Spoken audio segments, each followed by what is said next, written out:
Hello, everyone.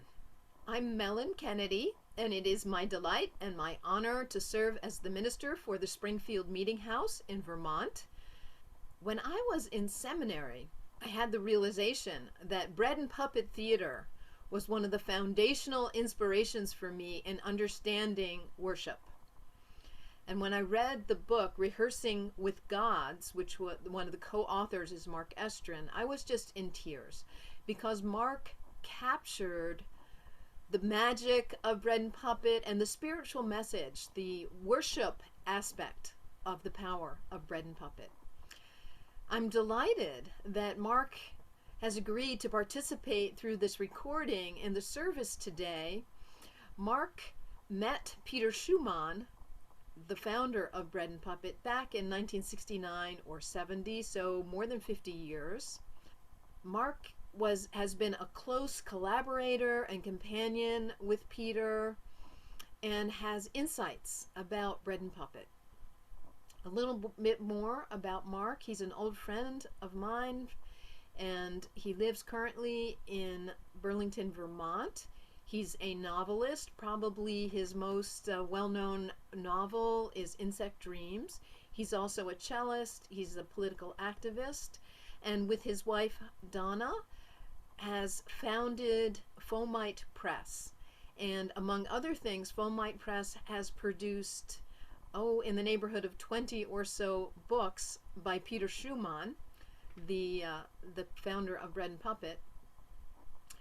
So what follows is excerpts from a conversation between myself and Mark.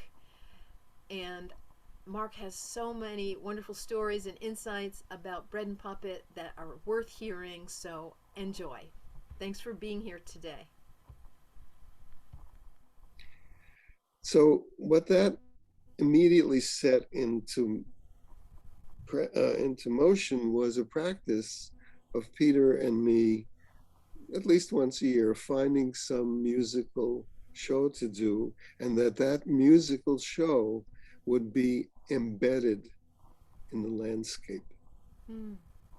And when Bread and Puppet moved from Goddard um, to Glover, where it is now, they inherited a landscape that is absolutely fundamental to the God sense, the worship sense, the more than natural, supernatural, ubernatural, um, but absolutely concentratedly natural of the hills and the pine forest and the slope and the slopes and the distances, so that in Glover, puppets and big puppets, really big puppets, could make entrances from a quarter of a mile away.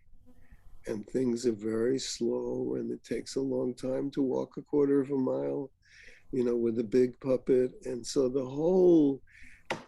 New York City thing was really fast, pa, pa, pa, pa, pa, on the streets. But when they got to Glover, everything slowed down. And Hmm. the characteristic slowness of Bread and Puppet was sort of started with the ascent of Jephthah's daughter up to the top of the mountain, but continued in spades in the new landscape. And the new landscape, I think, is fundamental to the spiritual and religious elements of the theater. You know, Peter Schumann is a remarkable human being, and you're so fortunate that you have had a close working relationship with him for 45 years or so. Um, and his inspiration. You start your book, the one Rehearsing with Gods, on death, and Peter's willingness, commitment really, to look at death and look at the cycles of life and the theme of hope. It's woven through all of Bread and Puppet. Tell us a little bit about Peter, if you would. Well, Peter's German. He's now 88 years old. he comes out of the in as much as he's an artist, he comes out of the great German street tradition of building big puppets and having and he brought that with him to New York. And when the Vietnam War was heating up and the big demonstrations were happening, people came to him and said, "Can you build something big but light enough to carry?" If I remember right, you're making the distinction between the circus. So when Bread and Puppet was meeting, um, when in the summer, the circus acts are more during the day, right? And The shows were always constructed to start with a circus, mhm. with a so there's a circus ring and there's a backdrop and it's small and the audience sits around a bowl looking down into and it's the school buses, the Bread and Puppet buses are the background and there are these little acts and they mostly started out being funny with with political content. And after the circus was over, the circus band would lead people up the hill, and the whole audience would follow up the hill, and then sit on the side of a hill where a huge landscape left, showed in front of you, and then there would be the pageant. So first the circus, and then the pageant, and the pageant was mysterious. Nobody knew what it was really about. Nobody could really explain it, including the puppeteers. The pageant used gigantic puppets to fill this big space, and it was like the difference between the Mozart String Quartet and the Mahler Symphony. It's like just big, slower, and so circus to pageant, and then there were sometimes shows in the evening. You know, would you talk a little bit about why why Cheap Art Manifesto? Uh, in the service itself, we have just heard that read aloud, so people have heard the words, but it's more than words. It's like resides in the hearts of the puppeteers, the community of people who make Bread and Puppet happen. Um, for one thing, when you're trying to take up, say, 14 acres with the show, it better be cheap. It better be made of cardboard and house paint because you're not going to do fine artwork, expensive fine artwork in that kind of space. But cheapness, that is living not as consumers, but living as creators, finding material to work with and shaping it into something instead of going to the store and buying it. In fact, we had a really interesting incident. We started out using hinges, and it was on tour, Nicaragua or somewhere, and one of the puppeteers that joined us to be in the shows said, why do you, how much did that hinge cost? Oh, is it $8? That's 2 days worth of food. Why do you need a hinge? And he showed us how to make to tie it with string, and it was a hinge. And so we stopped using hinges and felt guilty about it. And little by little you learn that cheaper is not only cheaper, it's way more flexible and creative. Mm, I love it. And there's so much in the Cheap Art Manifesto. Just reading it, I find it affirming and empowering. And one of the phrases in there is "Let art soothe you," and I think in any time, but in these times, there's folks are feeling a lot of stress, a lot of anxiety and confusion and overwhelmment, and I think art is part of the answer. It's part of the medicine that we need right now. I And don't think of Bread and Puppet art as soothing at all. And if it says that, let's see, and there's one up on my wall, but it may say that. You Yeah, quoted it. I have it right here. Oh, art soothes pain. Ah, that's a different thing. Yeah. Okay. And the way art soothes pain is by using the pain and working through it, working with it as if it were paint and script and all of that. And so it's not just pure pain, it's applied pain. And I think that that's very true in most bread and puppet. Most bread and puppet works are about things that shouldn't be, you know? Yeah. Uh, and uh, trying to provide alternatives or trying to exemplify fighting them and winning over these horrible circumstances and power struggles. So I don't think a bread and puppet is soothing in itself at all. I think bread and puppet works with pain. I want to invite everyone who's listening to go there. Homework for you. Go and if you can, go to, well, everyone probably who has access to a computer can at least go to the website. Check out the Bread and Puppet website. That's a great place to start. And if you can, go there in person up in the Northeast Kingdom in Glover, Vermont.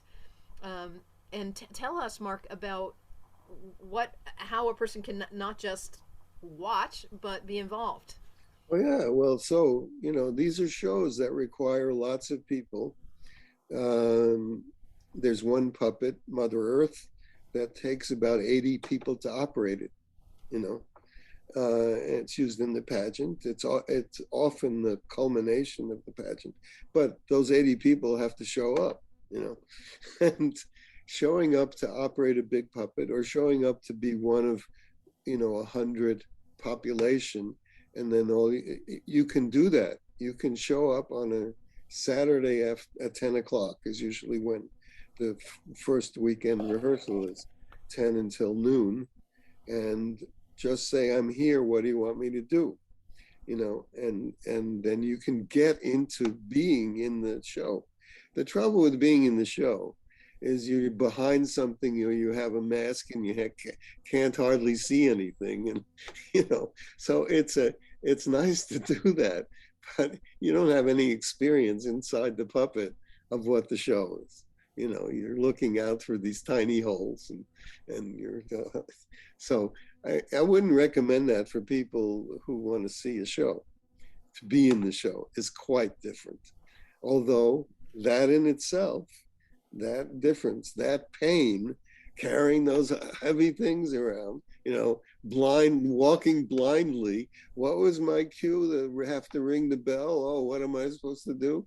You know, it's a thing to do that stuff.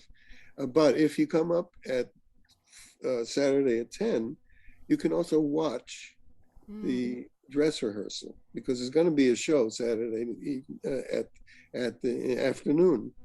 So you can watch Peter sit there in his chair and smoke his cigar and stop things and get things to do better. And you can watch the relationship between the puppeteers and Peter and him, and you can see how all these costumes are stored and run out and put back and all that in the buses. And the backstage of Bread and Puppet is as interesting and beautiful as the front stage.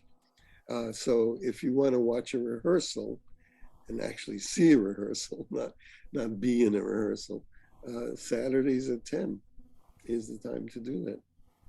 And we haven't even mentioned the bread part of it. That there's all these wonderful puppets, and part of the experience of Bread and Puppet is free bread with aioli on it, which is a garlic sauce, and oh my goodness, made by the puppeteers. It's all beautiful. So that's your homework. Check out Bread and Puppet. Go up there on a Saturday this summer if you can. And Bread and Puppet does tour, so The check it out. Saturday, the shows are Friday evening and Saturday and Sunday The afternoons. the the whole weekend. Sunday Yep, afternoon. yep. Yeah. And for sure, um, make your own art. The point of the part of the message of Bread and Puppet is art is accessible. It's not a privilege. It's the right. It's our birthright as human beings to participate in art, to witness and participate. So make your own art and let art soothe your pain.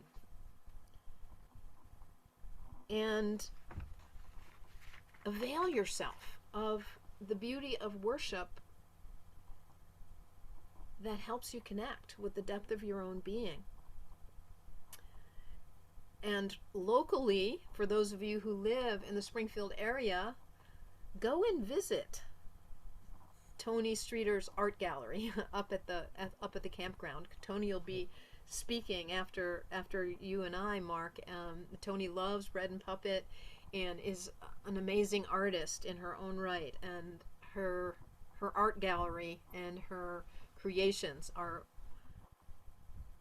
an embodiment of the spirit of Bread and Puppet. So yeah, so hopefully this is a beginning, an invitation to explore Bread and Puppet and art in your own life, and to reclaim your birthright as a human being, to be alive, to be connected, to not be a consumer. I love what you said at the beginning, Mark, about the difference of regular theater being a consumer, a comfortable consumer experience versus a real art, cheap art, living art experience of worship where it's not necessarily comfortable, and that's part of Yeah, you have to sit on the ground and there's lots of grasshoppers jumping all over you. it. Yeah, and to connect with nature and to connect with other people in the depth of your own being as you witness the fun, the joy, the music, the pageantry of Bread and Puppet, and finding a way in your own life to do that. So thank you so much, Mark, for being with us, and hopefully we'll continue our conversation. We'll find a way to continue this conversation. You have a wealth of experiences and stories about Bread and Puppet to share with us. So thank you very much. And Okay, the nice to be service with you, Ellen. the service will continue then. Thank you.